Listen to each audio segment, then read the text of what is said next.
मेरे लिए बड़े गौरव के क्षण हैं। जो मेरी एक दिली इच्छा थी, क्योंकि आज अगर हम मंत्री के रूप में हैं तो इसलिए हैं कि ये छोटा राज्य बना और इस राज्य को बनाया किसी व्यक्ति ने, उसका नाम है अटल बिहारी वाजपेयी।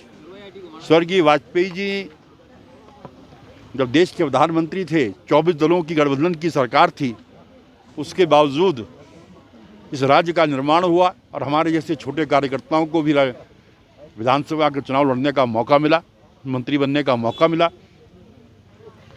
उनका ऋण उत्तराखंड की जनता कभी चुका नहीं सकती और आज एक मेरे प्रयासों से उनकी स्मृति में जो एक गुलामी का प्रतीक था कंपनी गार्डन, उसके नाम को हमने बदला है। उनका नाम अटल उद्यान, अटल पार्क के नाम पर रखा गया है, क्योंकि मसूरी से उनका एक विशेष लगाव था। जब भी उनका कोई छुट्टी के क्षण होते थे, यहाँ पर आते थे, यहीं कविताएं, कई पुस्तकें उन्होंने लिखी हैं। और आज इस पार्क के इस पावन कार्य को करने का सौभाग्य मुझे प्राप्त हुआ है और हमारी तो इच्छा थी कि मूर्ति भी एक साथ यहाँ पर लगाई जाए, क्योंकि आचार संहिता की तलवार सर पर है, इसलिए हमने कहा नामकरण आज कर देते हैं। लेकिन जैसा मुझे लग रहा है, हमारी भावना सही है, शीघ्र ही यहाँ पर अटल जी की मूर्ति भी लगेगी, जिससे हम उत्तराखंड वासी प्रेरणा ले सकेंगे कि उनका नाम ही अटल था और वह अजात शत्रु उनको कहा जाता था। जब वो बोलते थे, पक्ष वक्ष के लोग उनको सुनते थे। मैं उस अवसर पर उनको अपने श्रद्धा समर्पित करता हूँ, नमन करता हूँ, प्रणाम करता हूँ। सर, केदारनाथ उपचुनाव में आप भी लगा, केदारनाथ में भारतीय जनता पार्टी की जीत सुनिश्चित है।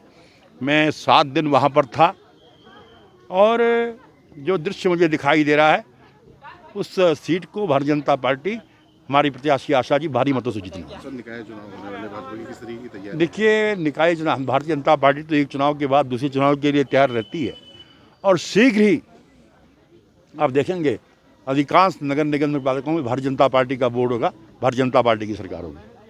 सर, एमपीजी कॉलेज और टाउन हॉल है, एमपीजी कॉलेज और टाउन हॉल, ये भी पुराने अंग्रेजों के दिए हुए नाम है।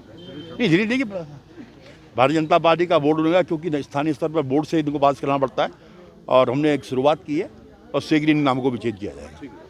ये आज अटल उद्यान का उद्घाटन हुआ है, काफ़ी लंबे समय से लोगों की मांग थी, उस पर आपकी प्रतिक्रिया? देखिए, आप जानते हैं कि मसूरी नगर पालिका 1850 में बनी और संयोग देखिए कि 21 नवंबर 1850 में मसूरी की नगर पालिका स्थापित हुई और आज भी 21 नवंबर है। और उस टाइम पे इसको हम लोग म्यूनिसिपल पार्क के रूप में जानते थे, फिर बाद में इसका नाम कंपनी पार्क के रूप में रखा गया और उसके बाद सने सने यहाँ के लोगों की मांग उठी कि ये एक अंग्रेजियत के रूप में दिखाई देता है। और चूँकि हम लोग जानते हैं कि हमें किसी भाषा से परहेज नहीं है, लेकिन ऐसे व्यक्ति के नाम से इस पार्क का नाम रखा जाए जिस व्यक्ति ने इस प्रदेश का निर्माण कराया और जिसको पूरे, चाहे पक्ष के हों या विपक्ष के हों, सभी लोग बड़ा सम्मान करते रहे, जो भारत रत्न रहे, जिन्होंने परमाणु विस्फोट जैसे अनेकों कार्य उनके कार्यकाल के दौरान उनके द्वारा कराए गए, चाहे हमारी संचार क्रांति हो, सड़क क्रांति हो या हमारे इस उत्तराखंड के लिए औद्योगिक पैकेज देने की बात हो, बहुत से काम उन्होंने कराए। तो लोगों की एक बहुत बड़ी मांग थी कि उनके नाम से इस पार्क का नाम रखा जाए और आज उसी 21 नवंबर को 2024 को उनके नाम से इस पार्क का नाम अटल पार्क रखा गया है। मैं सभी को बहुत बधाई दे रहा हूँ और जब यहाँ अटल जी की मूर्ति लगेगी, उनकी जीवन गाथा लिखी जाएगी, तो लोग जो भी देश विदेश के पर्यटक या अन्य श्रद्धालु या जो भी यहाँ पे आएंगे तो निश्चित रूप से उनको अपनी श्रद्धांजलि अर्पित करेंगे।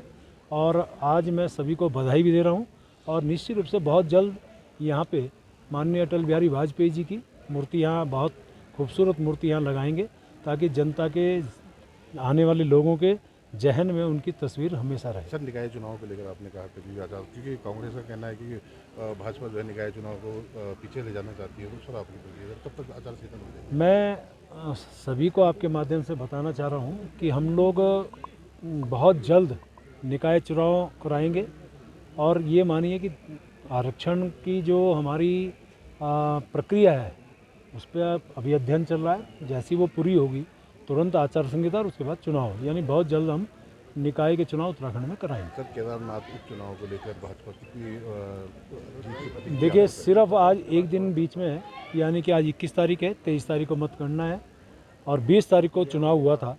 मैं एक ही बात कह सकता हूँ, वैसे तो एक दिन बहुत दूर नहीं है, सबके सामने रिजल्ट आएगा, लेकिन भारतीय जनता पार्टी इस उपचुनाव को भारी बहुमत से जीत रही है। कि वहाँ के लोगों के रुझान के आधार पे जिस प्रकार से वोटिंग हुई, जिस प्रकार से वहाँ की महिलाओं ने बढ़ चढ़ के भाग लिया, महिला प्रत्याशी हमारी, और वो प्रत्याशी जो महिला मोर्चे की प्रदेश की अध्यक्ष हैं, जो 2 बार की विधायक रही हैं, एक छोटे से कार्यकर्ता से लेकर मुख्यमंत्री तक, छोटे से स्थानीय इकाई के अध्यक्ष से लेकर माननीय प्रदेश अध्यक्ष महेंद्र भट्ट जी तक, सभी लोगों ने बड़ी मेहनत की है। और फिर देश की सरकार माननीय मोदी जी की, यहाँ धामी जी सरकार ने जिस प्रकार से वहाँ काम किया, कोई कारण नहीं है कि हम उसको बड़े अंतर से ना जीतें, यानी कि बहुत बड़े अंतर से उसे हम जीतने जा रहे हैं। ठीक है।